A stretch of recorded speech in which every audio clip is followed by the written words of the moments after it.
Eu vou mostrar aqui alguns comandos de vetores e álgebra matricial para estatística em linguagem Python, tá? Eu imagino que a maioria dos alunos já está familiarizada com esses comandos em R, então, a princípio eu farei só em Python, ok? Tem um material que eu deixo aqui como leitura recomendada, que está bem completo, tá? Então aqui tirei algumas coisas daqui também. Como representar, né, os elementos de álgebra matricial, fazer multiplicação e outras operações, alguns tipos especiais de matrizes, algumas decomposições, então vale a pena vocês darem uma olhada, tá? Para trabalhar aqui com os elementos de álgebra matricial, a gente vai usar o pacote NumPy, ok?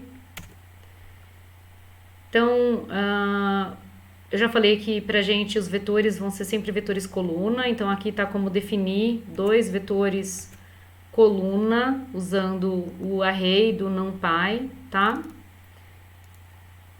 A gente pode fazer a soma de dois vetores, né, com o sinal aqui de mais, eles têm que ter a mesma dimensão, tá? O produto interno, que é o produto ponto, né, o dot, a gente pode fazer de algumas formas. Então, você pode fazer o dot do NumPy com o B transposto A. Você pode fazer o B transposto vezes o A, né? Então, dot A. E você também pode usar esse B.T para calcular a transposta de B, ponto o A, tá? Então, você faz B transposto A. E matrizes, né? Então, a gente vai definir aqui duas matrizes, tá? A matriz A é simétrica e a matriz B não é simétrica, tá? Em geral, a gente vai trabalhar com matrizes simétricas no curso. Você pode fazer o produto por escalar com o asterisco, tá?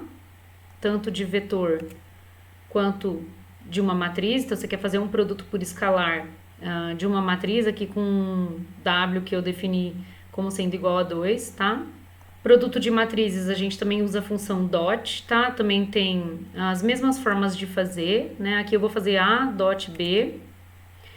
E esse produto de matrizes, ele não é comutativo. Se a gente fizer A vezes B, é diferente de fazer B vezes A, ok? Aqui eu mostro uma propriedade da matriz transposta, tá? Então, o transposto de AB é B transposto vezes A transposto. Então, aqui eu faço A vezes B e daí calculo a transposta, né? Com essa função transpose. E aqui, então, B transposta vezes A transposta. Aí vocês veem que é a mesma matriz, tá? Então, aqui a gente tá dando exemplos, né? Eu não estou provando, eu estou mostrando que isso vale para umas matrizes numéricas definidas, tá? Então, estou exemplificando aqui algumas propriedades. O determinante de uma matriz, então, a função det do módulo aqui linaug do NumPy, tá? Você consegue calcular o determinante. A B eu peguei específica com determinante igual a 0. O traço de uma matriz é a função trace. O posto de uma matriz, né? Então, lembra, a ela tem determinante maior do que 0 e a B tem determinante igual a 0. As duas são 3 por 3. Só que quando a gente calcular o posto, então o posto de A é igual a 3 e o posto de B é menor do que 3, já que ela tem determinante 0, tá? O posto de B, nesse caso aqui, é 2. Bem, e para obter as dimensões de uma matriz? Então, a gente pode usar essa função shape, tá? Então, lembrando, né, que a função... no Python, você vai pegar o objeto e vai colocar a função aqui, né, depois do ponto. Então, a dimensão da matriz A é 3 por 3 e a dimensão do vetor A é 3 por 1, tá? Então, te devolve o número de linhas pelo número de colunas. A matriz identidade. Então, vou pegar uma matriz identidade aqui de ordem 3. Então, a gente vai usar a função I do NumPy. E se você multiplicar aqui, no caso, eu estou multiplicando à esquerda, poderia ser à direita da A, ela volta para ela mesma. A matriz inversa, então a gente vai usar a função inv do módulo aqui linaug do NumPy, né? Para a matriz A, você obtém a matriz inversa, então. A gente pode conferir aqui, né? Fazendo o produto de A pela inversa e eu botei um round aqui para ele arredondar, tá? E aqui, inversa vezes a A. tá? Então a gente chega na identidade. Notem que aqui vai aparecer menos, né? Porque a conta que ele fez, se você tirar o round, né? Ele vai dar um número muito pequeno, mais negativo, né? Então, ó, menos 5 e menos 17. Então, vezes 10 a menos 17, né? Então, por isso que a gente colocou o round aqui para ele arredondar, mas aí o sinalzinho ele carregou também, tá? Autovalores e autovetores. A gente vai usar a função eig, né, que vem de eigen.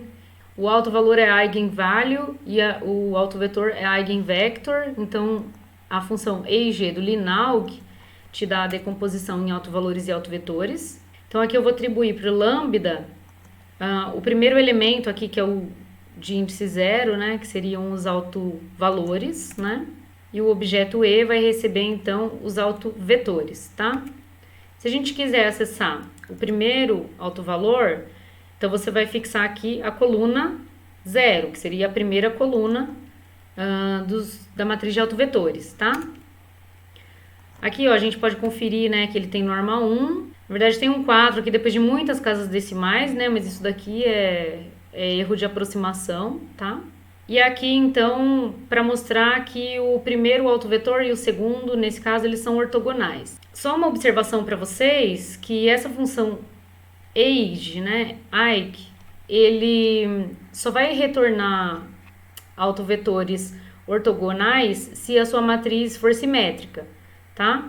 Então, se ela não for simétrica, eventualmente você não vai receber aqui autovetores ortogonais. Nesse caso aqui, então vamos ver se ela é ortogonal, né? Então eu pego a matriz transposta de uma matriz que tem os autovetores nas colunas e multiplico por essa mesma matriz, tá? E vou atribuir aqui para o P. Então aqui, essa P, né, ela é justamente a identidade, né? Então, round. E ela é ortogonal porque a inversa é igual à transposta, né? Então, aqui a inversa é a própria identidade e a transposta também é a própria identidade, tá? E o determinante dela é 1, tá? A menos de algum errinho aqui de aproximação. A decomposição de Cholesky, então, seja uma matriz do jeito que a gente definiu ali em cima, né? A W vai receber, então, o Cholesky do módulo Linaug do NumPy de A. Então, a gente pode ver a matriz W aqui, tá? Uma matriz triangular inferior. E aí, então, se a gente calcular W vezes a W transposta, volta na matriz A original. E para terminar aqui, o produto de Kronecker, né? Então, lembra, o produto de Kronecker entre A e B, ele vai pegar todos os elementinhos de A e vai multiplicar pela matriz inteira de B, tá? Aqui, então, eu vou fazer com a identidade de ordem 4, Kronecker, a matriz A. Então, aqui, ó, então, cada elemento da identidade de ordem 4 vai ser multiplicado pela matriz A inteira. Então, onde tem 1 vai ficar a matriz A, onde tem 0 vai ficar 0, tá? Se você pegar aqui, ó, a primeira matrizinha 3 por 3 é exatamente a A.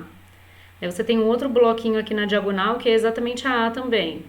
Aqui a mesma coisa e aqui a mesma coisa. Eu finalizo por aqui. Se vocês tiverem dúvidas em comandos de R, vocês podem me perguntar também. Eventualmente, se eu souber, eu respondo para vocês. Então, até mais!